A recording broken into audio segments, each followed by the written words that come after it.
Boa tarde, eu sou a Beatriz, analista de conhecimento do GIF, e a gente vai dar continuidade a essa mesa de desenvolvimento territorial. Essa segunda parte é dedicada à interação com o público, e então eu passo a palavra agora para o Sérgio. Obrigado. Bem, vamos retomar de onde paramos, porque a discussão estava bem animada, então acho que esse é o espírito. Para quem não participou do primeiro bloco, nós estamos discutindo desenvolvimento territorial, como o investimento social privado promove desenvolvimento territorial, quais as diferentes estratégias, quais as diferentes abordagens e aprendizados que são transversais e particulares também na experiência aqui dos nossos convidados. Essa sessão, nós teremos uma interação grande com a plateia, ou seja, nós vamos trocar de lugar com vocês, exatamente para que o debate possa acontecer. Eu só queria resgatar, talvez, alguns pontos interessantes para que nosso debate retome a partir de algumas contribuições interessantes que foram trazidas pelos nossos convidados aqui. Bem, a Lívia começou o nosso painel lembrando da importância do tema território, né, qualificar o tema território com uma discussão sobre os princípios, né, a visão sistêmica, as vocações locais, o respeito às vocações locais, a necessidade de arranjos e de governança, a construção de parcerias e essa visão do território não restrito ao município. O Instituto Arapiaú, a Thais, destacava a experiência do programa Cidades do Instituto Arapiaú, um trabalho em conjunto em Sobral com o Instituto Votorantim, no qual ela destacou a importância do grupo gestor, né, que foi um aprendizado da experiência, a construção desse grupo gestor, fortalecendo a governança e a visão de longo prazo, por meio de processos, né, de engajamento, inclusive, que funcionam para o engajamento em visões de longo prazo, o sonho de 30 anos com os jovens. A Cláudia, da Fundação Bung, detalhou, né, a visão sobre valor compartilhado. E, na discussão sobre valor compartilhado, a Cláudia destacou 3 questões interessantes. O aspecto pedagógico, né, do aprendizado da empresa e do território, essa preocupação em gerar oportunidades para o território, trazer, né, coisas, trazer esse dilema, né, do investimento social privado como oportunidade e não como ameaça, como é que nós potencializamos as oportunidades, a preocupação com o vazamento do investimento, ou seja, como o recurso que é gerado no território fica no território, os seus investimentos, e a visão do colegiado, novamente a governança aqui aparecendo como uma questão importante. O Instituto Votorantim, a Ana nos lembrava de algumas questões relacionadas ao fortalecimento de políticas públicas, a importância do investimento social alinhado com políticas públicas por razões de escala, por razões de impacto, e essa preocupação com o fortalecimento das capacidades locais, né? Ela destacou, inclusive, uma avaliação que o Instituto faz para medir capacidades locais, incorporação de capacidades locais, e outros 2 pontos relacionados à importância de construir modelos de governança no território e visões de longo prazo que qualificam o engajamento. O Instituto Lina Galvani, a Valéria, começou a fala enfatizando a importância da inspiração, né? Como é que é importante inspirar para engajar, quais são as possibilidades de engajamento, a realização de uma escuta ativa, e 2 coisas são importantíssimas naquilo que o Instituto Lina Galvani faz, que é a promoção da coesão comunitária e ampliar as capacidades das comunidades. A Andréa Rabetin, da Fundação Vale, nos fala sobre a visão do território, né, a importância de conceituar e discutir o território, uma construção conjunta com o governo das soluções, e não apenas levar soluções prontas, mas construir com o governo essas soluções. Deixamos de ter aquela prática de, olha que ideia maravilhosa nós temos aqui, mas vamos coproduzir com o governo. Isso gerou uma série de instrumentos de cooperação técnica com vários ministérios que geraram e inspiraram outras políticas, e ela chama atenção para um aspecto interessante, que é desconstruir a visão autocentrada do investimento social privado, de que, por ser, né, próximo do setor privado, tem a solução para os problemas. Então, desconstrução dessa visão. e a importância da noção de política pública como uma dimensão fundamental para que as nossas decisões não sejam pautadas apenas pela visão da eficiência, mas por uma visão de construção política. E política é isso, a construção é ponto de chegada. O papel de articulador do investimento social privado destacou esse importante papel de conectar, e o conceito que a Fundação Vale desenvolveu da parceria social público-privada, que gerou uma publicação que é disponível. Os aprendizados, nós vimos aí os vários aprendizados que as trocas trouxeram, né, nessa conversa, e eu acredito que a gente tenha aqui nesse bloco, efetivamente, a oportunidade de explorar em detalhes, né, aquilo que como é que o investimento social tem promovido o desenvolvimento territorial. E me parece que uma questão bastante importante, que é, inclusive, contraditória à lógica de curto prazo que nós, muitas vezes, estamos submetidos, nós, organizações da sociedade civil, mas também institutos, fundações, como é que nós produzimos mudança social, né? Como é que o investimento social privado tem promovido mudança social no território, né, nessa perspectiva. Então, para aquecer esse momento de interação com vocês, eu vou me levantar, mas já queria deixar aqui uma pergunta para esse bloco, lembrando que nós temos contribuições importantes aqui da Valéria e da Lívia sobre desenvolvimento de capacidades e sobre a noção de território. Se vocês tiverem... A palavra está com vocês, então vocês retomem assim que vocês quiserem. Mas queria deixar essa pergunta. Como é que o investimento social privado promove mudança social? Como é que vocês têm conseguido vencer essa lógica do curto prazo? Bom, então eu vou aproveitar os dois ganchos. O gancho do bloco anterior, que falava de desenvolvimento de capacidades e como promover mudanças. E aí, assim, eu poderia reforçar que a missão do Instituto faz parte da missão do Instituto de Desenvolvimento de Capacidades, e, como eu comentei anteriormente, a gente, inclusive, tem uma dimensão de desenvolvimento territorial focada em desenvolvimento de potenciais. Só que eu queria tocar numa outra questão tão importante quanto, que é a questão da autoestima. Então, historicamente, fazemos parte de um país com problemas de autoestima. E isso ficou evidente, isso foi direta ou indiretamente comentado em alguns dos painéis que aconteceram na quarta e na quinta-feira, em alguns momentos voltado à questão racial, outros momentos voltados à questão de gênero, mas, de qualquer forma, dentro da questão da autoestima. E por que eu trago isso? Porque eu acredito que nós, que estamos participando, ou que temos o intuito, né, de promover desenvolvimento territorial com outras organizações, a gente tem um papel muito importante, ou pelo menos uma preocupação que deveríamos ter, com o processo e não só com o resultado. Por que eu estou dizendo isso? Quando a gente fala de desenvolvimento de capacidades, aí eu vou trazer para um exemplo prático. A gente, há pouco tempo, adotou, dentro do nosso modo de trabalho, a questão dos editais, né? Então, o Lina Galvani acredita que a identificação de problemas pode ser feito pela comunidade, e a identificação das soluções também nasce da comunidade. Não por acaso que a gente faz rodas de terapia comunitária que tem como mote o entendimento dos problemas e o entendimento das soluções. E quando a gente começou a desenvolver esse trabalho de aplicação de editais, para que justamente as soluções viessem da comunidade, a partir disso a gente fizesse uma coprodução de soluções, de projetos, enfim, iniciativas, a gente começou a entender o quanto a dimensão do trabalho é no processo e não do resultado. Então, eu vou trazer duas falas que ficaram muito na minha cabeça, do momento de capacitação em Luiz Eduardo Magalhães, de um grupo de pessoas que se interessaram em aprender a elaborar projeto social para que pudesse aplicar no nosso edital ou de qualquer outro que quisesse. E as pessoas vieram e fizeram alguns comentários como: eu nunca imaginei na minha vida que eu tivesse a oportunidade de ter acesso a informações como essa.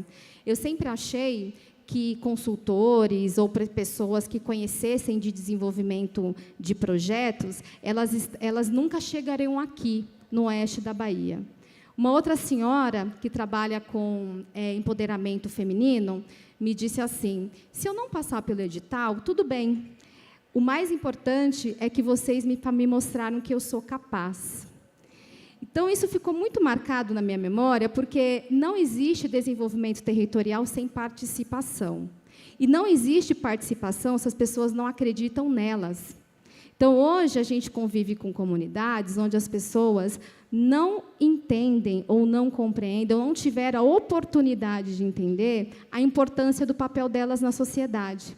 Por isso que, nessa questão do desenvolvimento de potenciais, tão importante quanto a gente conseguir, de repente, fomentar cursos ou chegar com parcerias como Sebrae, Senai, coisas do gênero, esse processo de entendimento da sua participação enquanto cidadão, do quanto importante você é e como você tem o poder, sozinho ou principalmente em conjunto, em comunidade, em parceria com outras pessoas, de promover a transformação social. Então, por isso que eu pedi esse gancho, que é o gancho das capacidades, mas é também o gancho da transformação. Porque, quando o indivíduo compreende que ele é maior do que o Estado, que ele é maior do que os governantes, que ele é maior do que quem dita as regras, essa transformação acontece.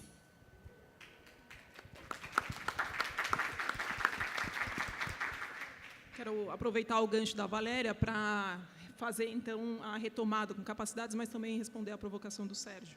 Acho que falar sobre investimento social privado, pensando em território, exige ouvir as vozes do território. Então, isso é uma coisa muito frequente que a gente tem percebido, e, inclusive, nos nossos projetos, buscamos exercitar de forma bastante fiel. E uma voz de um território um dia virou para a gente, um professor de uma universidade do Pará, e falou: desenvolver capacidades é muito importante, tanto do poder público quanto da sociedade civil.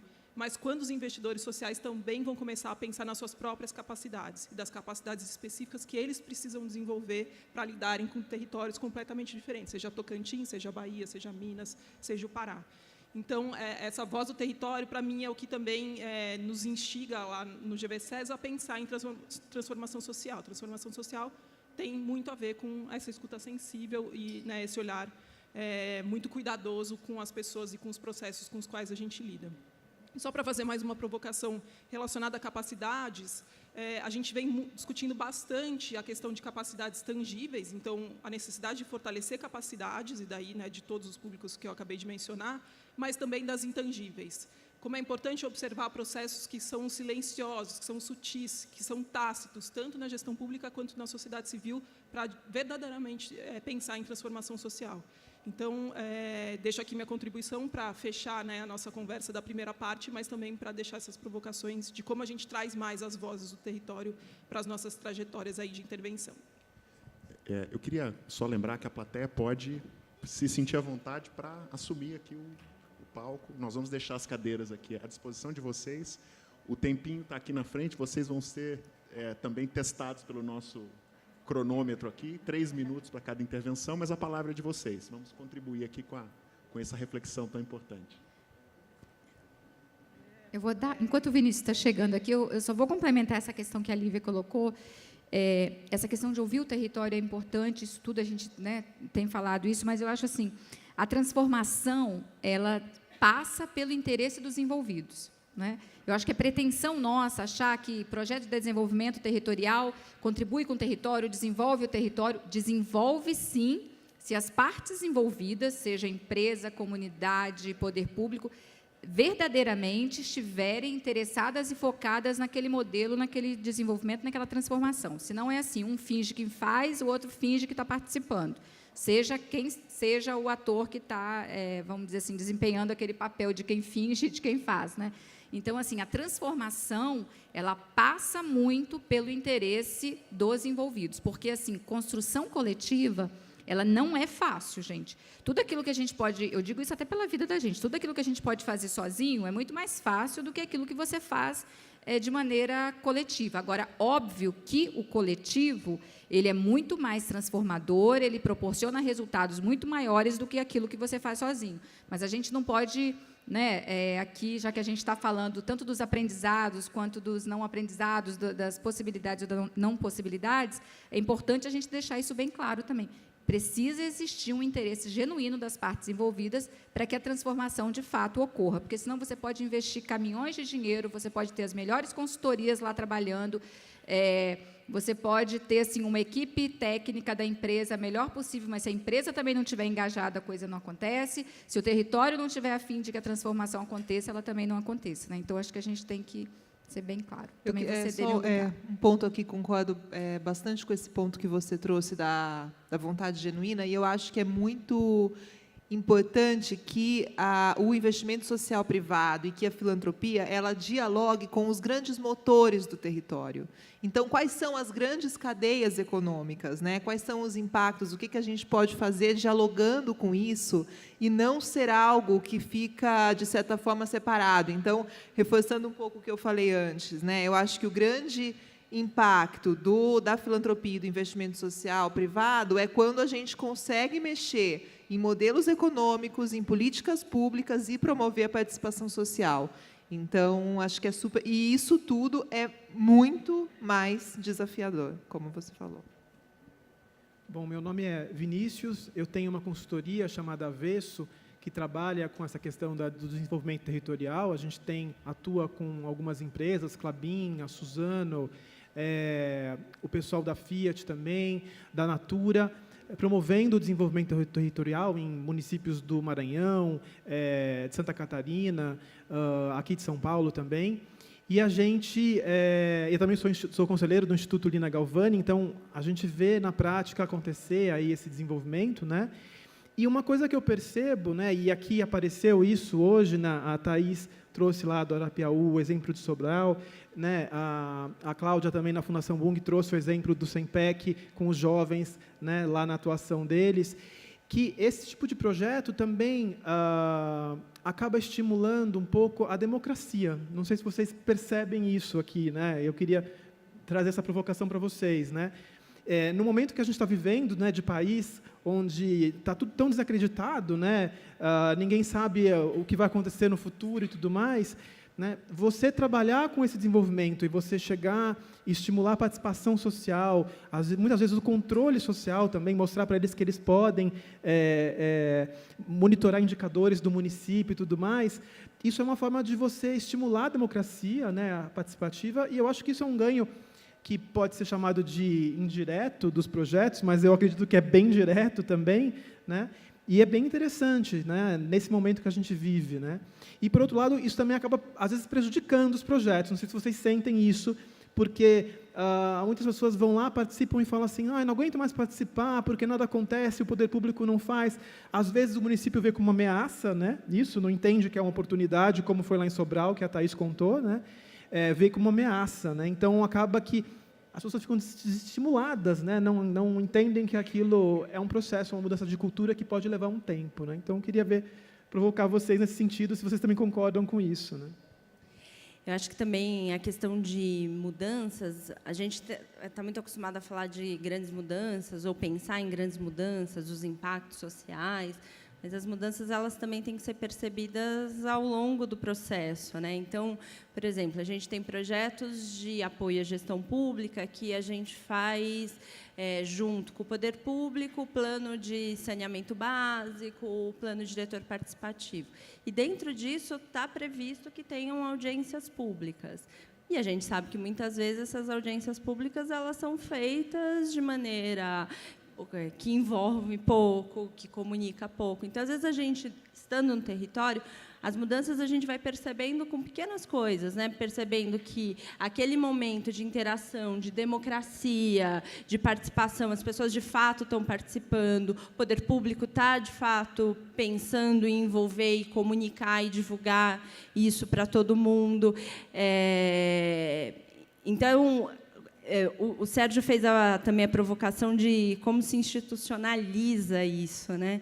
É bastante complexo pensar na institucionalização da mudança, porque a Cláudia falou, o território está mudando o tempo todo e a gente tem que estar se adaptando. Mas, à medida que eu vou fortalecendo uma governança local, vou provocando sobre quais são as competências que aqueles gestores têm, que as empresas têm para dialogar, você vai percebendo algumas mudanças. Tem só um caso, a gente, dentro da Votorantim, do Instituto, junto com as empresas, uma das nossas empresas, a Nexa, trouxe uma metodologia ali de construção de agenda social e local, junto mesmo com a comunidade. E tem um processo, então, de chamar todos os atores para definir qual é o investimento que vai ser feito da empresa naquela localidade. E aí, quando a gente fala de mudanças, a gente só está falando da mudança dos outros, mas esquece que a gente também precisa mudar, né? Então, eram colocados assim os gerentes da planta junto com a comunidade, e, obviamente, a comunidade vinha, o poder falar, porque vocês não fazem isso, não fazem aquilo. E a primeira reação, às vezes, do gerente ali da planta, nervoso, é de rebater, é de querer falar, não, como assim, eu não faço? E aí, com o processo, a mudança não foi só da comunidade de perceber o que a gente estava fazendo, mas foi também dos nossos funcionários, dos nossos colaboradores, de perceber que tem que ter a escuta, que ele não tem a verdade absoluta. Então, essa é uma contribuição para o investimento social. Como é que você une esses dois mundos e trabalha esses saberes?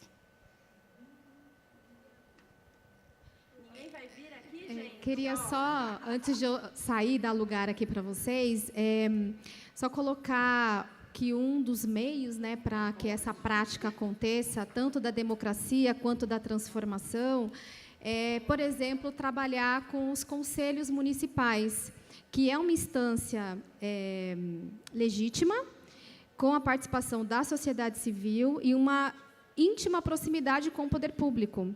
Então, acaba sendo assim, realmente uma instância de participação importante nesse processo democrático. A gente, felizmente, a gente está colocando essa iniciativa em prática, temos capacitações para conselhos municipais, em parceria com a Agenda Pública, inclusive, e a gente percebe o quanto que é possível abrir canais de comunicação, inclusive, com a própria comunidade, por meio dos conselheiros, primeiro fazendo com que eles entendam o papel deles, né? Parece uma coisa meio óbvia, que um conselheiro entenda o que ele sabe fazer, mas não. A gente vê que, na prática, nós somos um dos facilitadores deste entendimento, né? Então, isso é muito importante. E, segundo, colocando também em prática a lei da transparência, né, que é legítima, que é uma lei federal, e que, de certa forma, às vezes a gente utiliza como um gatilho, como um artifício de diálogo para... como que eu posso dizer? Não é o convencimento a palavra correta, mas para justificar alguma ação voltada, inclusive, à ampliação de repertório e ampliação de capacidades. Então, assim, na verdade, é um exemplo de um dos caminhos para colocar em prática a democracia e até retomando um pouco a questão do desenvolvimento de capacidades, então, um dos meios aí, os conselhos municipais. Eu vou liberar mais uma cadeira aqui, gente.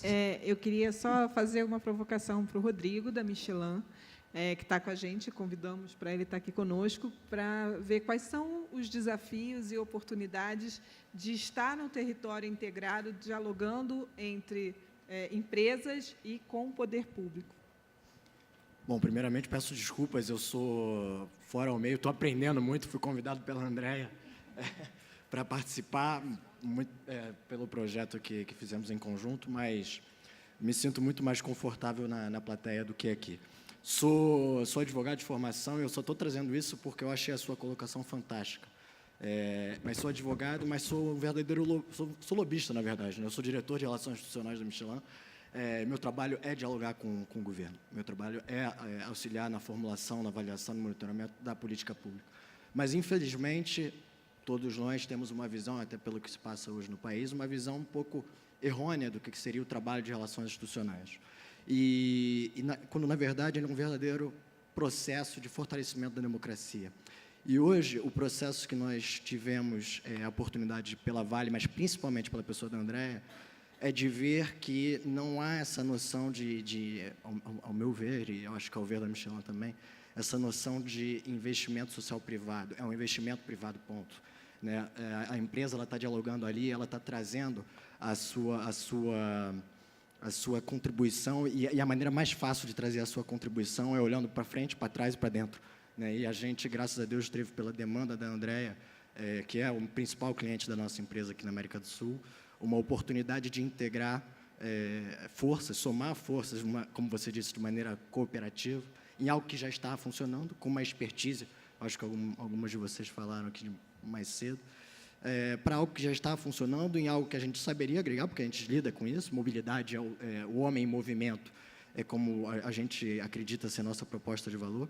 Então é isso, eu acho que quanto mais a gente reduzir os adjetivos qualificativos do investimento, do desenvolvimento, a gente está falando da mesma coisa, a gente está falando de uma estratégia, a gente está falando de uma estratégia de desenvolvimento de uma empresa, num território, num país. E sem a menor dúvida, a gente está falando de reforçar o processo democrático. Então, bom, obrigado. O fazer junto é interessante se colocar do lado do outro, né? Então, aqui está sendo uma experiência interessante. Eu estava lá vendo vocês aqui, agora a gente está vendo todinhos juntos aí, né? Acho que tem muito a ver com olhar do ponto de vista do outro. Só queria juntar algumas coisas e fazer uma reflexão. Meu nome é Juliana Rehfeld, eu trabalhei muitos anos na Anglo American, quer dizer, o setor de mineração é na área de sustentabilidade. Hoje eu estou no conselho tanto da Agenda Pública quanto do Lina Galvani.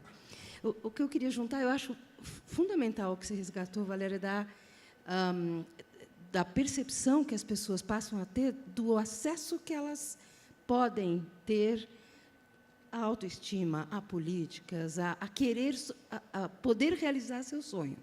Então, acho que, assim, para juntar isso com o que a Cláudia também falou, quer dizer, claro que as pessoas têm que querer se transformar, mas se elas não têm a percepção, porque sempre ou caiu do céu ou nunca caiu, você entra numa atitude, você não sabe o que pode querer. Então, acho que uma cena emblemática da nossa vivência em fóruns comunitários foi quando, após muitos anos de trabalho no fórum e de ter levado pedrada, mas também ter ouvido coisas muito interessantes, uma pessoa da comunidade levantou e falou assim: eu entendi agora. Quer dizer, essa cidade vai ser aquilo que nós fizermos dela. Então, eu acho que é o resumo, né? Mas o que eu queria dizer, como responder um pouco... Eu fiquei um pouco frustrada na parte da manhã, quando o assunto a pauta era o público, o privado e o comum, e o campo de atuação. E não rolou, foram falas maravilhosas, muito rico, mas é difícil o pessoal falar do privado, do público e do comum. E a nossa atuação em mineração, ou esse tipo de atuação de fortalecimento territorial, talvez por causa da dimensão territorial, faz a gente enxergar o que é comum, possibilita isso. Então, a provocação era responder para o pessoal da manhã, ou contribuir para começar esse discurso, onde a gente cria esses espaços comuns em cidades como São Paulo, no Rio, para a gente discutir a participação dos vários atores da comunidade, onde um Banco Santander que estava lá pode entrar, uma Microsoft, e o investimento privado, talvez a GIF, alguém assim, possa congregar e trabalhar esse espaço público. Que seja conselheiro da gestão pública, enfim, que trabalhe essa experiência que a gente tem de perceber a transformação social em outros espaços que não têm uma mineração, que não têm uma empresa. Então, é isso que eu queria compartilhar, porque foi o meu insight. Vocês não vão mais subir? Se a gente quiser que vocês comentem alguma coisa, vocês sobem? Ah, então tá bom. Eu sou Célia Schlittler, sou consultora decana em desenvolvimento comunitário, articulação de redes. A primeira coisa que eu queria comentar, e até tem um texto meu sobre isso que foi publicado pelo GIF, que chama Processo a Resultado, porque eu acho que a gente precisa ter isso muito claro, né? Então, na hora que você tem uma comunidade reunida numa sala, fazendo um diagnóstico participativo, já é um resultado, né? Então, acho que a gente tem que ter essa percepção e valorização e não dizer, a gente está fazendo isso para ter um resultado, né? E quanto mais a gente, porque acho que a gente tem uma dificuldade no setor, que é saber comunicar, né? Quanto mais a gente conseguir comunicar isso, mais a gente vai avançar e ter a valorização. O que eu queria que vocês, uma de vocês, pelo menos, comentasse, que eu senti falta, é o lugar das organizações sociais nesses processos de desenvolvimento territorial. As organizações de base comunitária, as de atendimento nos municípios que tem, porque a gente sabe que os municípios muito pequenos nem costumam ter, mas sempre tem as de base comunitária. Como é que isso está acontecendo, né? Que lugar que elas estão tendo nesse processo todo, que metodologia tem sido usada? Não sei quem aqui gostaria de comentar, que eu acho isso muito importante. Eu tenho um lugar que não tem organizações sociais, porque é vital, né? A gente trabalha com editais justamente para apoiar na formação e para valorizar e para impulsionar, mas a gente percebeu, por exemplo, numa cidade que não tinha organização social. A gente está fazendo um projeto de 3 anos com jovens. Então, começou dentro da escola, trabalhando a formação, principalmente nessa questão de promoção e proteção social. Um ano depois, a gente está com os meninos agora fazendo uma formação e estruturando um seed money, na prática, como é que então, fazer um diagnóstico, fazer uma proposta e ter um recurso para executar. E, ano que vem, os que se destacarem vão estar tendo um apoio, um suporte, uma incubadora social para fazer essa formação, porque é muita responsabilidade você estimular isso e não dar um suporte. Então, a gente pensou muito nessa responsabilidade, por isso é uma proposta de 3 anos, porque sem organização social você não consegue contribuir para o desenvolvimento, ela é necessária. Né? Ela é vital para um processo de controle social, de fundamentação da democracia, mas a gente tem que fazer isso com muita responsabilidade. E esse aprendizado está sendo muito interessante, a gente está com muitas reflexões interessantes. Se alguém tiver alguma prática parecida, eu gostaria muito de trocar, porque eu acho que é um momento de pensar, isso é sustentável. Né? Só vou complementar. Quando a gente fala, uma das metodologias que a gente usa muito dentro da Fundação Bung de projetos de desenvolvimento territorial é evitar o que a gente chama de vazamento do crescimento econômico. Quando a gente fala crescimento econômico, não é só questão de geração de emprego, impostos. Então, assim, a gente só leva de fora aquilo que realmente você não consegue no território. Quando eu falo território, eu estou falando município, região, estado, porque a ideia é você promover de fato. Então, por exemplo, grande parte das formações, dos trabalhos que são feitos com as universidades locais, federais, ou então as universidades estaduais, com as instituições. Tem territórios que você consegue ter uma rede muito mais estruturada, como foi o caso, né, que a André colocou, e tem também as que não são tão estruturadas como ela colocou. Vou dar só um exemplo rápido. No Tocantins, quando a gente começou nesses 3 municípios, são 3 municípios pequenos, aquilo que era possível contar com a rede, a gente contou, trabalhamos muito com todos lá integrado, mas, por exemplo, tinha um grupo lá que chama-se Grupo de Mães, que era o grupo que, de fato, tinha vamos dizer assim, um respeito pelas 3 municípios, que era muito grande, que eram senhoras que se reuniam para fazer, elas faziam as festas das meninas de debutantes de 15 anos. E a gente via que elas tinham uma força muito grande, tanto nos 3 municípios. E grande parte do trabalho que a gente fez foi empoderando esse grupo de mães, esse clube de mães, como elas se autodenominavam, e para fazer tanto trabalho com jovens, como trabalho para geração de renda, como trabalho de orientação na parte cultural, que foi feito todo um levantamento cultural no município para a criação de um museu a céu aberto. Então, assim, foi uma forma de você empoderar este grupo, que já existia, né? E, ao mesmo tempo, estar fazendo as transformações que elas existem. Eu acho que o desenvolvimento territorial ele passa, sim, pelo desenvolvimento das estruturas das organizações, sejam elas organizadas ou não, eu digo não organizadas, porque, por exemplo, o Clube de Mães ele não era nada oficializado, mas era algo que existia há anos, aquelas mulheres se encontravam, tinham todo um trabalho, não tinha CNPJ, é isso que eu quero dizer, não tinha, mas tinha uma credibilidade, um trabalho muito forte. Então, o nosso trabalho foi fortalecer ainda mais esse clube, para que ele pudesse atuar em diferentes áreas, e hoje segue lá em diferentes frentes, Porque para eles também foi um aprendizado que não, assim, é interessante fazer a festa de debutante no final do ano, porque é uma tradição dos municípios e as meninas esperam por isso, né? Mas também podiam proporcionar outras coisas para os 3 municípios. Então, acho que assim, o desenvolvimento territorial ele passa, sim, precisa passar pelo desenvolvimento dessas instituições, porque a gente passa, né, pelo menos na Fundação Bung, os nossos projetos eles têm dia para começar e dia para terminar. Ele tem anos. Para cada território é definido um período, onde a gente está mais, para que depois ele possa continuar. A gente acompanha, mas ele tem que seguir. Né? Obrigada.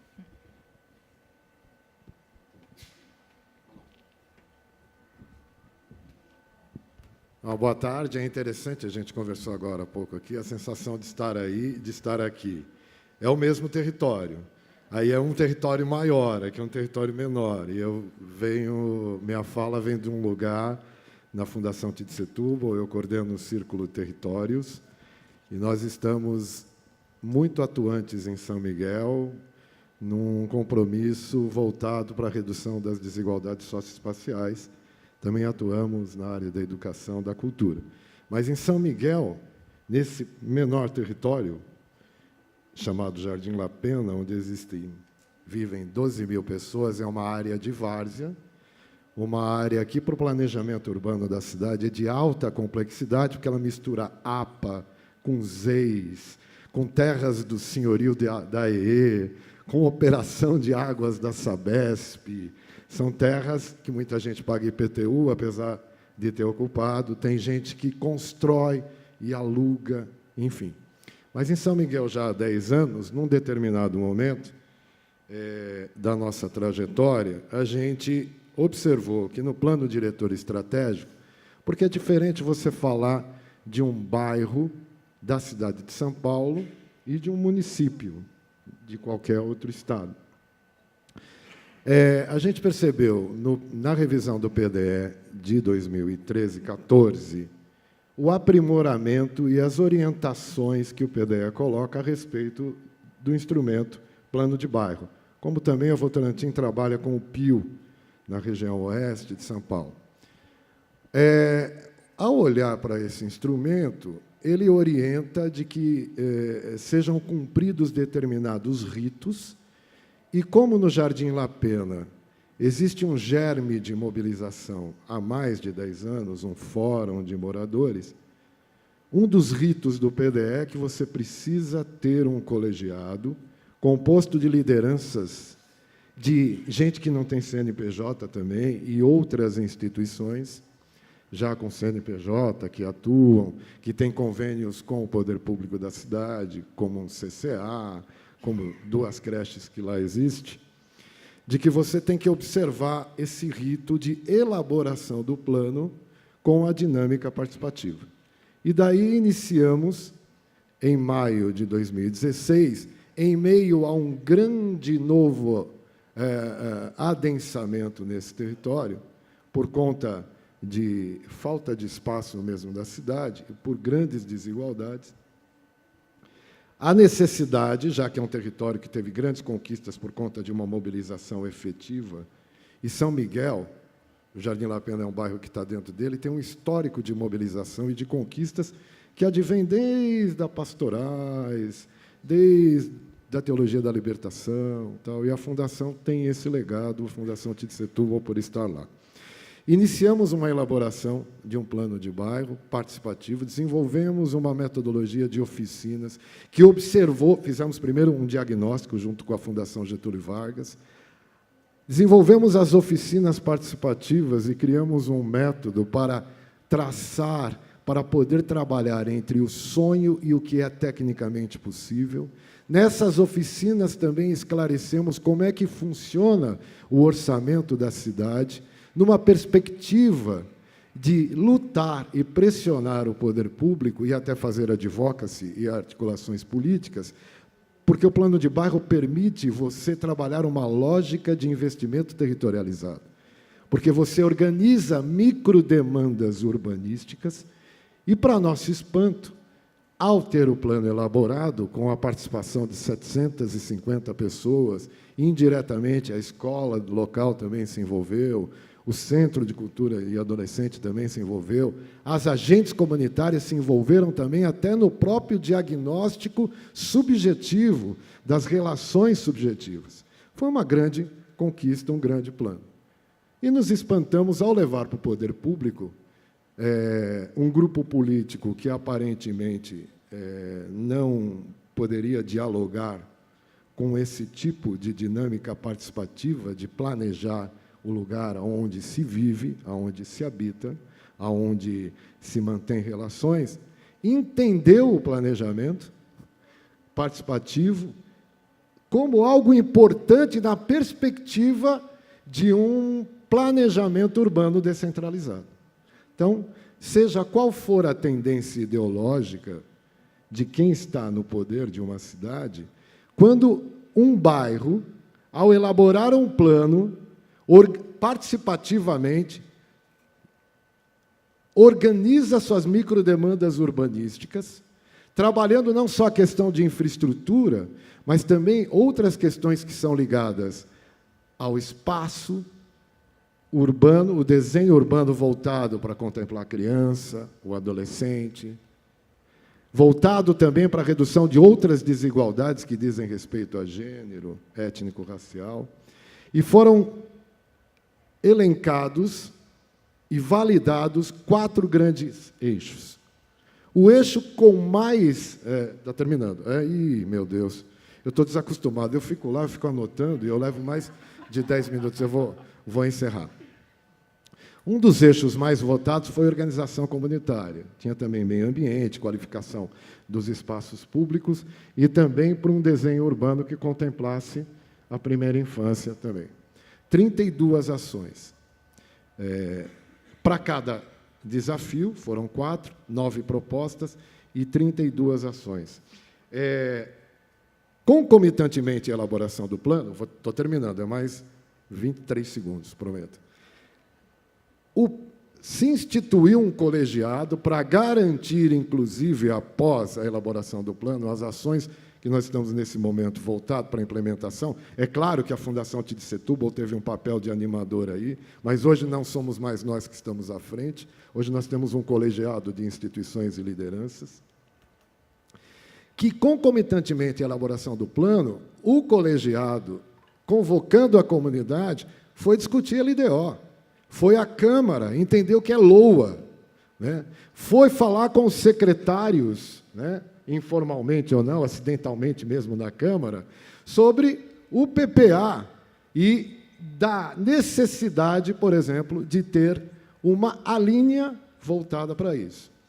Nesse momento, agora encerrando, nós estamos vivenciando que, a princípio, nós éramos os protagonistas, animadores, o momento em que nós passamos para o segundo escalão, digamos, e estamos acompanhando o que o colegiado decide. Ontem tivemos uma reunião, inclusive, de 3 desenhos urbanos que vão ser feitos para 3 intervenções, participativamente, em parceria com a FAO Mackenzie. Vai ser feito com crianças, com adolescente, uma de qualificação de espaço público, etc. E o que mais chama a atenção nessa trajetória, que é algo, e eu queria fazer uma pergunta para vocês, quanto a gente imagina ser complexo fazer um planejamento urbano num bairro de uma cidade como São Paulo. E, na verdade, quando você prioriza e valoriza, conversávamos agora, ali é de Luanda, a inteligência comunitária, surgiram ideias de drenagem da própria comunidade, estão colocadas ali nas ações. Quando você valoriza a inteligência comunitária, é outro pique, é outro tesão, é outro movimento. E agora a nossa partitura está nos levando a ser aqueles que não estão à frente, mas que podem colaborar num processo de qualificação dessa própria participação. A gente está aprendendo. Obrigado. A pergunta. Estou demorando demais, cara, tá, mas é que realmente é algo que aconteceu com a gente, que é uma paixão que surgiu mesmo nesse processo. E valorizar muito o trabalho da Fundação Getúlio Vargas, que teve com a gente nessa caminhada.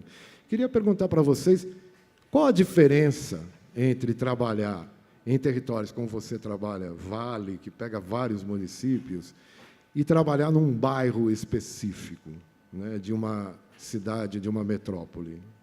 se tem alguma diferença e que diferença é essa, na opinião de vocês. Obrigado, gente. Posso só emendar a minha pergunta, porque é similar. Meu nome é Patrícia, eu sou do Instituto Liga Social, nós somos uma gestora de investimentos sociais em Curitiba, que faz a ponte entre projetos sociais certificados e doadores. A minha pergunta é muito parecida, porque, na verdade, como a gente está muito no âmbito urbano, a minha curiosidade é como que vocês, lá no território, vocês indo para uma cultura totalmente diferente da nossa, no sentido, nós estamos num ambiente urbano, as consultorias também estão, e aí a hora que vocês estavam falando, me lembrou muito os exemplos que eu leio na Stanford, da cooperação e desenvolvimento europeia, quando vai à África, e às vezes, sem querer, invade uma cultura diferente com um modelo que para eles é bom, e não faz sentido na outra cultura. Como que vocês fazem para evitar esse tipo de imposição cultural, né? Os nossos convidados estão sendo chamados aqui para o aquário. Se vocês quiserem já ficar por aqui. Sim, obrigado. O meu nome é Patrício Mangovo, sou de Angola, sou docente universitário e tenho muito interesse nas minhas investigações nesta área da questão do desenvolvimento territorial e a questão da governação local também, da qual até lancei uma obra o ano passado sobre a governação local em Angola, e que em Angola não temos ainda governos com alguma autogestão, estou a falar ao nível municipal, não existem em Angola governos locais autônomos, não temos administradores municipais eleitos, são todos nomeados. É um modelo avesso, ao contrário a tudo que aqui se fala ou que se tem como conhecimento. Daí achei muito comovido e muito interessado em aprofundar as questões que foram aqui levantadas, de perceber que, afinal, as empresas têm atuado nessa área, que me parece uma área muito interessante, mas é uma área com muita implicação política. E eu não sei se as empresas têm alguma facilidade em chegar a esse espaço local de vários autores, onde há partidos políticos muito presos em algumas ideologias, se tem abertura para fazer mesmo passar os vossos programas. É fácil esse trabalho. E o que é que as empresas ganham com isso? Há alguma coisa a ganhar com isso? É só filantropia, é responsabilidade social da empresa? Porque o espaço é um espaço político também, não podemos esquecer, de muitos interesses em causa. E eu estou muito inquieto, porque nem os interesses políticos vão ao sabor dos interesses econômicos, os autores, as pessoas, portanto, as personalidades. E este ano, até 2000, temos um novo presidente da República, saiu do poder, mantém-se o mesmo partido desde a independência, nunca houve um partido diferente a governar Angola, portanto, é para perceber que, ao nível local, há um distanciamento muito profundo entre o governo central e os municípios, porque é muita pobreza ainda, a todos os níveis. Luanda é a capital, onde há boa parte do investimento, mas o resto é pobreza. E há um discurso do nosso governo de que os municípios não têm condições para serem autogovernos. E eu questiono, será que dá para sair daqui com alguma ideia de até que ponto o município pode ter capacidade em transformar-se num autogoverno? É possível isso? Obrigado. Várias provocações interessantes aqui para nós interagirmos. Só queria agregar mais uma, porque como nós estamos falando de naturezas de investimento social que tem atuação para além do Brasil, muitas vezes, né? Nós estamos falando também de institutos, fundações que se deparam com realidades diferentes, não só no Brasil, mas fora do Brasil. Quer dizer, os aprendizados brasileiros valem e podem ser implementados em outros lugares na América Latina ou em outras regiões do mundo em que, de alguma maneira, as empresas mantenedoras, os parceiros, enfim, atuam? Será que isso, para nós, faz sentido? Se vocês quiserem vir aqui para o...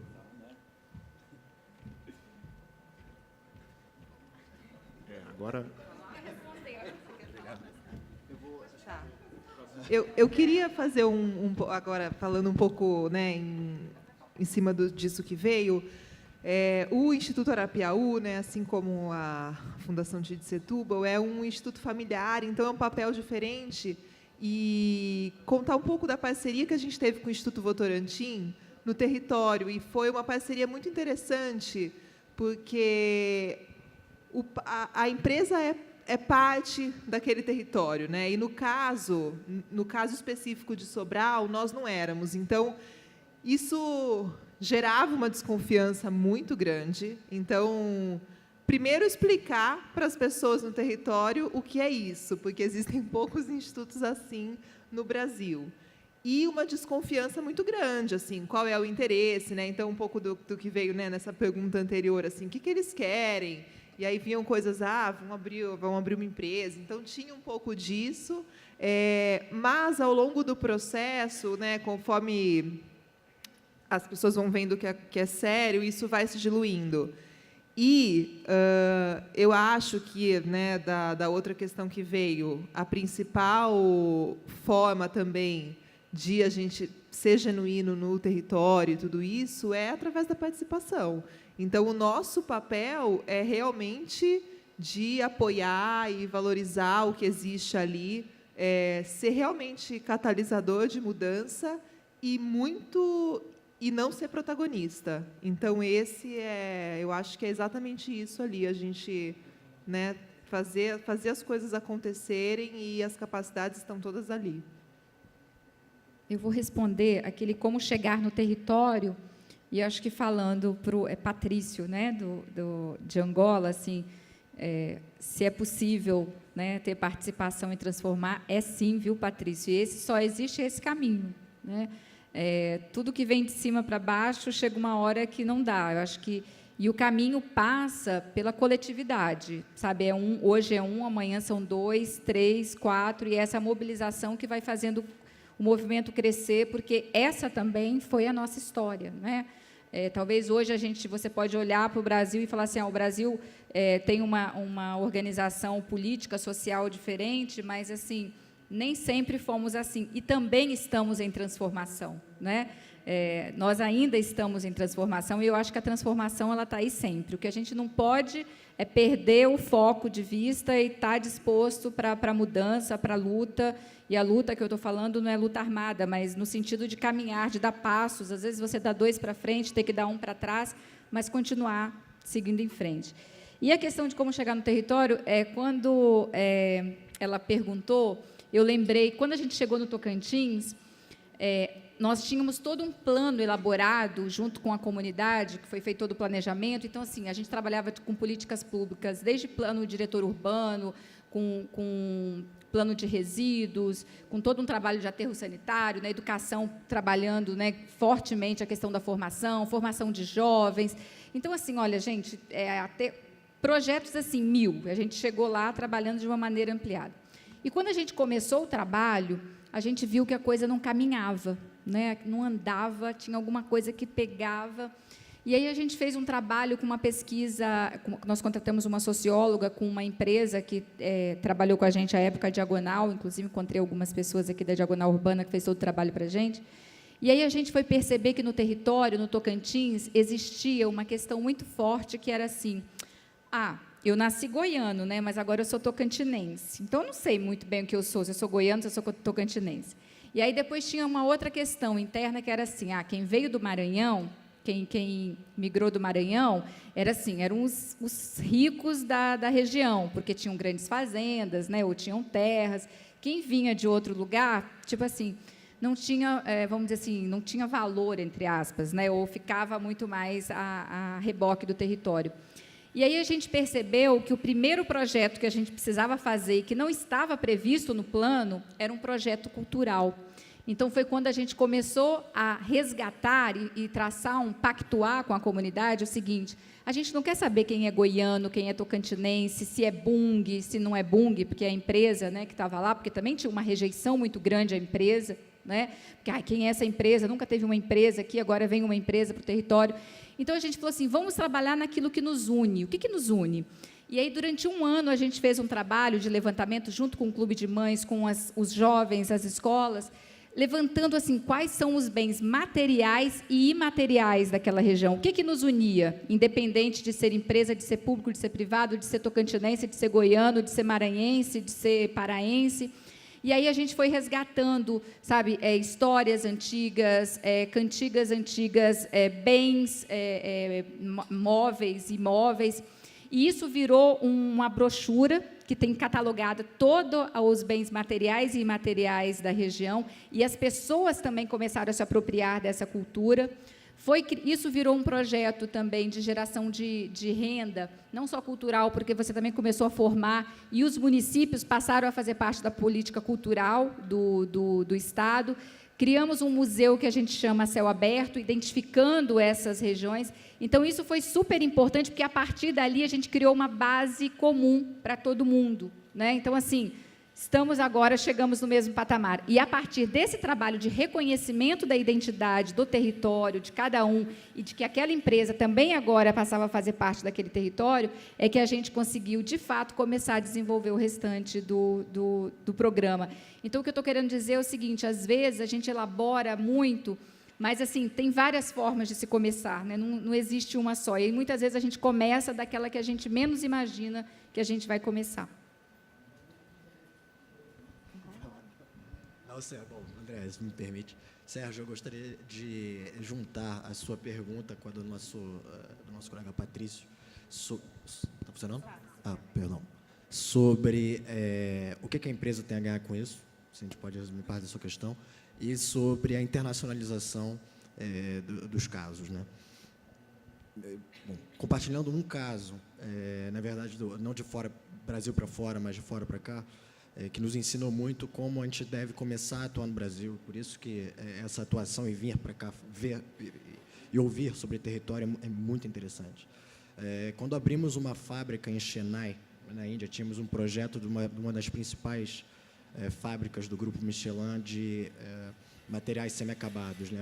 É um processo muito industrial pesado, onde você transforma borracha natural em conjunto com outros químicos, e que é visivelmente difícil até de ver o processo, porque tem muito negro de carbono, enfim. Mas, obviamente, como empresa, eles entendiam, como alguém falou também, a empresa vai pagar imposto, a empresa vai gerar emprego, a empresa já está contribuindo para o desenvolvimento daquele território. Mas eu conheço pouco sociedade indiana, mas a gente teve, obviamente todos nós aqui sabemos da questão das castas e a questão da comunidade, da hierarquia da sociedade lá.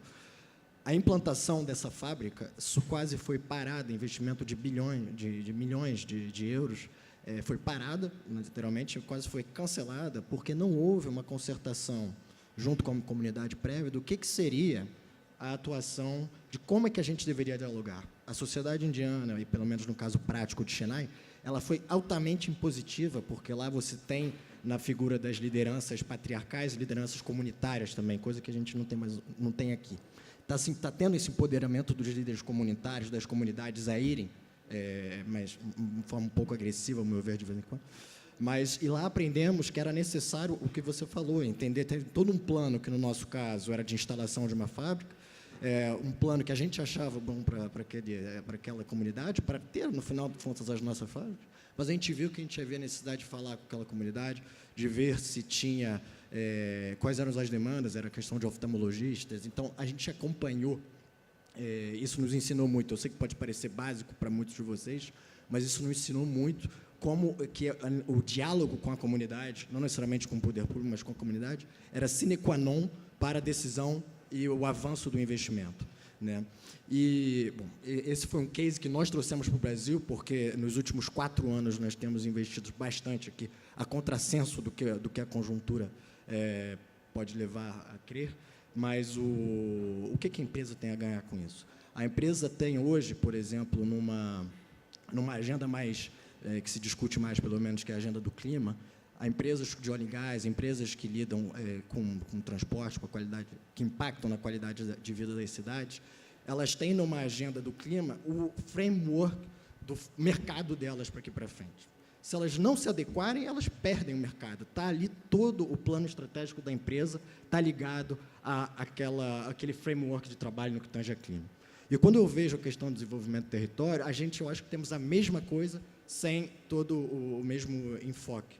Porque nós temos cada vez mais, graças ao terceiro setor, graças ao poder público também, e esse caso de Chennai, para nós é muito evidente, nós temos uma sociedade que pode rapidamente pode rapidamente travar o seu negócio, caso não tenha sido consertado, caso não tenha sido de portas abertas e de maneira transparente. Então, a empresa ela não tem nem a ganhar, ela tem como fazer o seu negócio acontecer sem esse diálogo com o poder público e com as comunidades. Então, é essencial.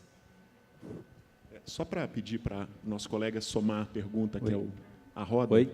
Nós estamos caminhando já para o final. Daqui a pouco nós vamos fazer uma rodada de considerações finais. E, enfim, mas está muito bom esse debate, hein? Obrigado. Sou o Marcelo, da Fundação Avina. É difícil até sintetizar, porque são 2 pontos. Eu pretendo usar menos que 3 minutos.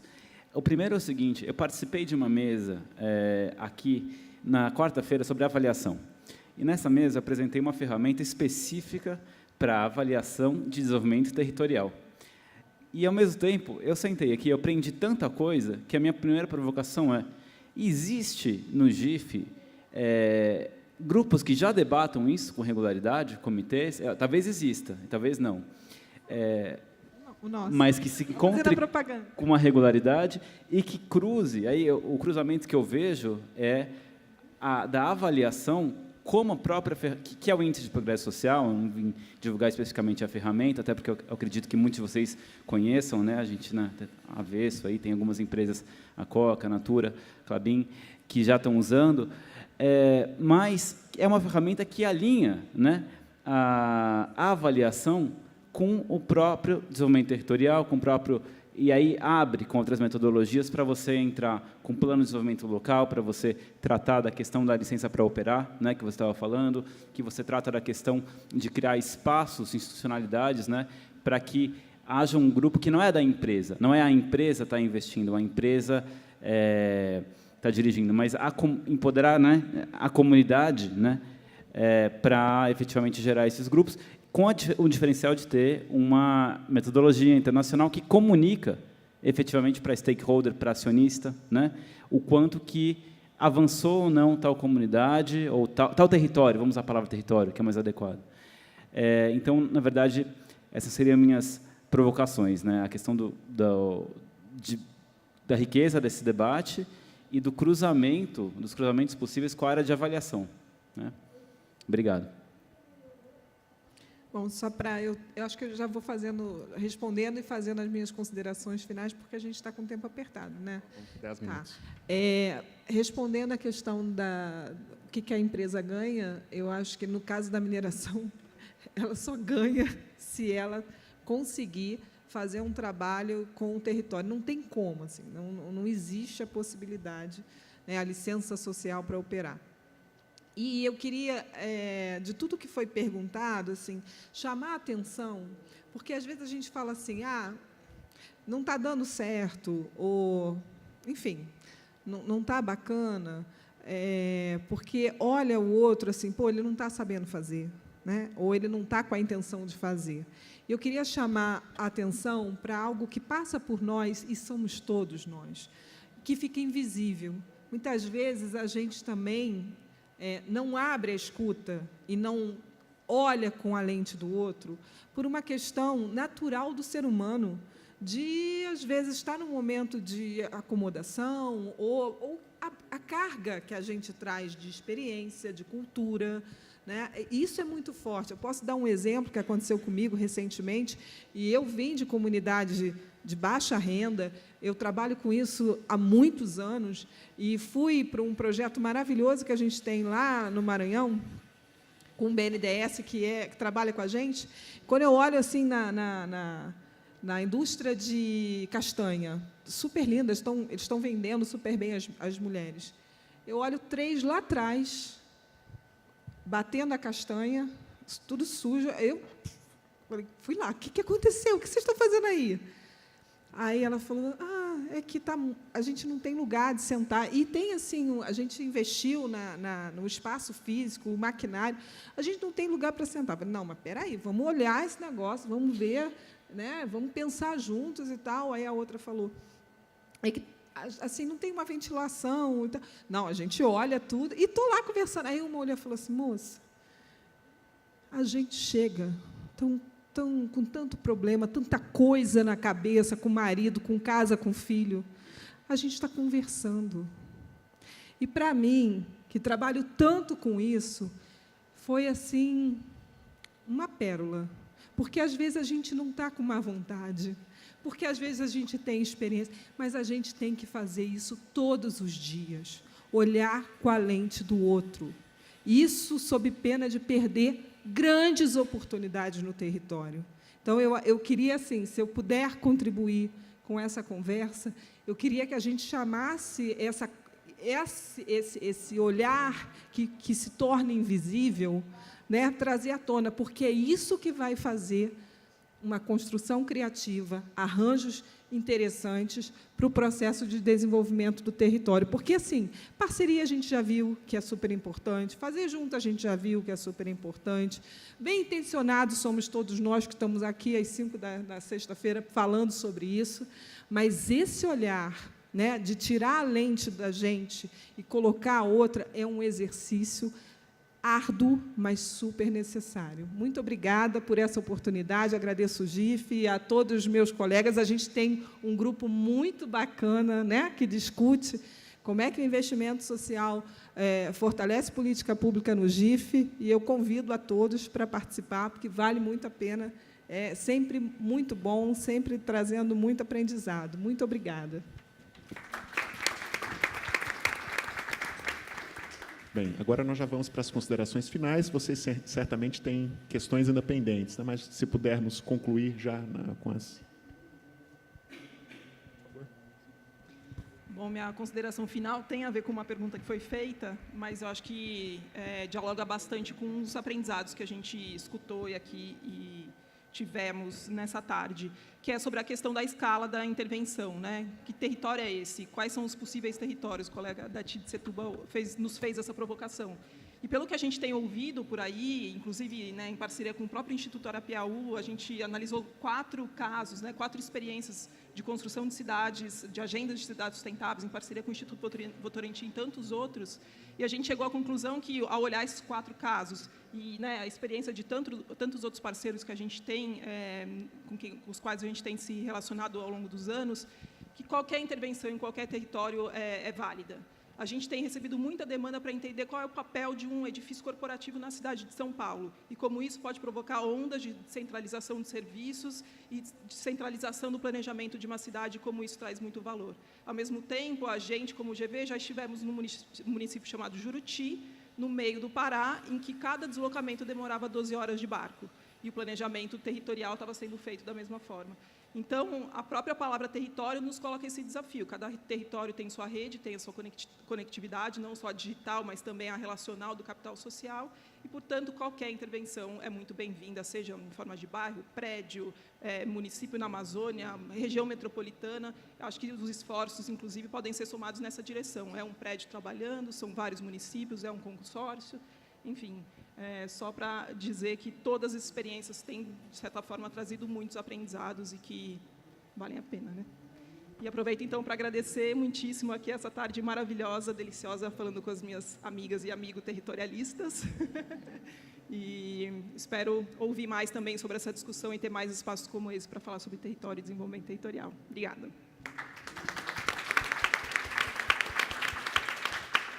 Eu acho que a tarde de hoje trouxe para a gente vários mantras, né, que a gente ficou aqui falando o tempo todo. Então, a gente falou o tempo todo de governança, trabalhar a governança local, falou o tempo todo de constituir as capacidades locais, a escuta, pensar na estratégia de saída, ajudar a promover o diálogo.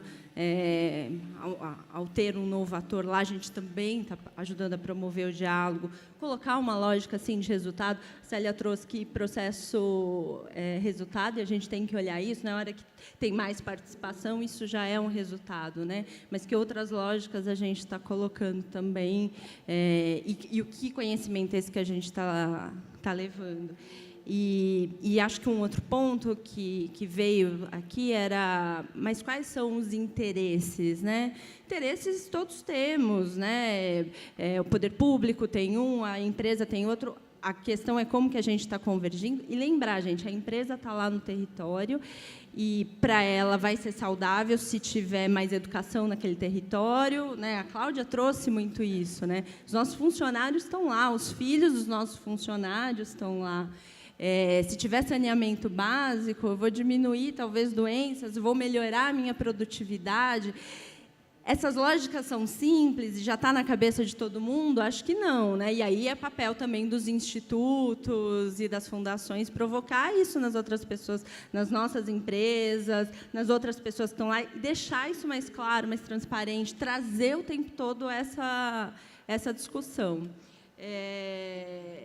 E acho que também, acho que, para concluir, aqui as coisas não estão resolvidas, né? Então, desenvolvimento territorial, a gente está aqui falando um monte de coisa, estamos falando de práticas muito bacanas, estamos falando de conversas, mas elas não estão ainda resolvidas. Então, a gente está aqui falando, mas a gente também tem muito a aprender e muito que repensar o tempo todo e nos questionar o tempo todo sobre o que está sendo feito, porque não está resolvido. Se tivesse resolvido, a gente não estava nem aqui falando. Então, não é porque estamos aqui que temos as melhores experiências, só as melhores experiências. A gente também tem muito a aprender e muito a discutir e muito a pensar junto com esses territórios que caminho é esse.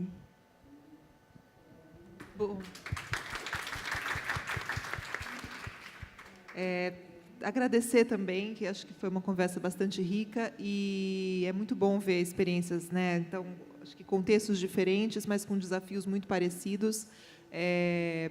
Para mim, eu acho que fica a reflexão, né, muito na linha também do que a Ana trouxe, da gente ter esses espaços. Então, acho que hoje foi uma tarde muito rica, porque foi um espaço de troca mesmo, está todo mundo tentando, e é muito legal ver que todo mundo tem, que é uma vontade muito genuína, né, do grupo que está aqui. E aí tem uma coisa particularmente que eu acho que, de repente, como grupo, a gente poderia tentar pensar juntos, que é essa questão de mostrar o impacto do processo. Então, para nós, isso é muito claro, porque nós já estamos absolutamente convencidos. Agora, como é que a gente convence outros que não estão tão imersos nessa agenda, de que é importante que o processo por si só já é um resultado? Um pouco isso. Obrigada.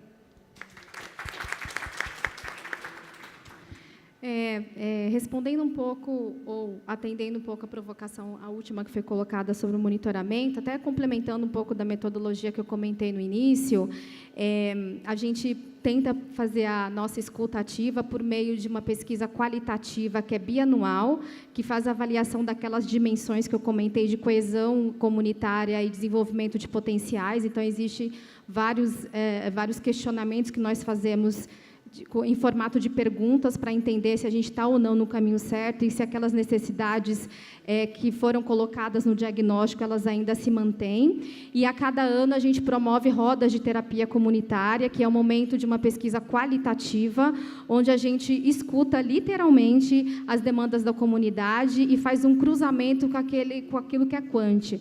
Eu coloco isso num nível de importância muito alto, porque a gente trabalha muito com o intangível, né? Eu coloquei para vocês aqui, primeiro, que a nossa inspiração vem da Dona Lina, uma senhora hoje de 105 anos, que trouxe uma série de ensinamentos que hoje fazem parte dos nossos valores, mas está muito no nível da intangibilidade.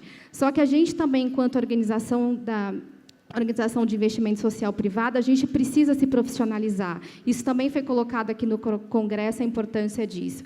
E isso vai de encontro também com essa questão da governança, com a questão da democracia, porque se a gente também fica só no blá-blá-blá, só no diálogo, sem dados e fatos, a gente também não consegue chegar a lugar nenhum. E indo já para as minhas considerações finais, eu vou de novo pedir licença à dona Lina para pegar uma frase dela. A gente teve uma confraternização em dezembro, ela ainda estava para completar 105, ela estava com 104, e ela disse assim que ela está aprendendo o tempo todo. Ela ainda está aprendendo o tempo todo. E a gente também. Então, foi colocada aqui também essa questão de trabalhar urbano, rural, uma cidade inteira ou um bairro. Tudo isso tem a ver com uma questão de coerência, de você entender o seu público e que, para cada localidade, tem as suas particularidades, mas, no fundo, eu estava aqui, né, pensando, ouvindo, não tem como não respeitar algumas coisas que são comuns e que devem ser aplicadas a qualquer prática. De nada vale a metodologia, de nada vale profissionalizar o trabalho, de nada vale nos capacitar se a gente não tiver a atitude da humildade e do respeito. Então, sem a gente entender que a frase do Platão, né, só sei que nada sei, se a gente não colocar isso na nossa vida, nada vai valer tantas metodologias, tantos estudos, tantos diagnósticos. A Luísa Trajano falou, né? Estou cansada de diagnóstico, né? Eu quero atitude. Então, acho que, como colocação final, acho que o que a gente tem como prática para um desenvolvimento territorial é, antes de tudo, o desenvolvimento humano. É isso.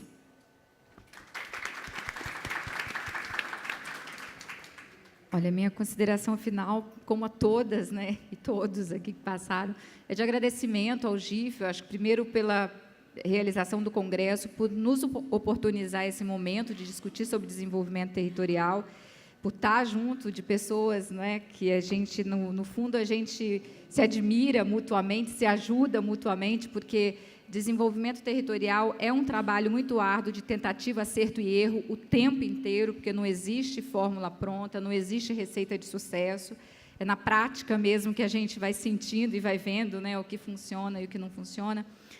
E, ultimamente, eu tenho lido muito, ultimamente não, já tem um tempinho, mas eu li muito a obra do Zygmunt Bauman, que é um sociólogo, e tem uma teoria que ele trabalha muito forte, que diz o seguinte: grande parte dos desafios que a gente enfrenta hoje, dos problemas que a gente enfrenta hoje, foram gerados coletivamente, né? Mas, covardemente, a solução desses desafios, desses problemas, eles têm que ser resolvidos individualmente, né? Covardemente, porque não é justo, né? Então, assim, e eu acho que o trabalho de desenvolvimento territorial, ele nos oportuniza que os desafios gerados coletivamente, eles também sejam, vamos dizer assim, atacados ou minimizados coletivamente, né?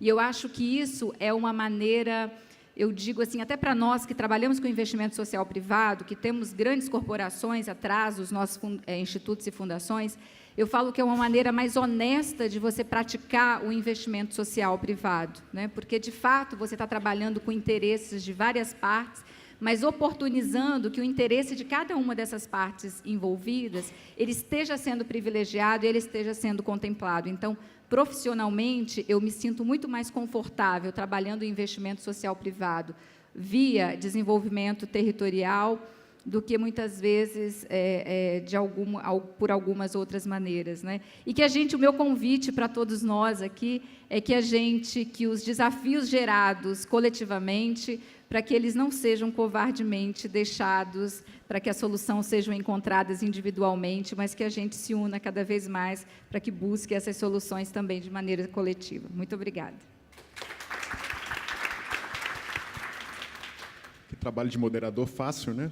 Com essas contribuições não precisa nem de fala síntese, porque realmente, à tarde de hoje, o GIF nos proporcionou uma sessão dupla, sinal de que o tema é percebido como algo, ele é um tema bastante importante na agenda do GIF, e vocês conheceram, ou conheceram um pouco mais de experiências que vêm se desafiando, né, todos os dias, aprendendo, compartilhando, trocando entre si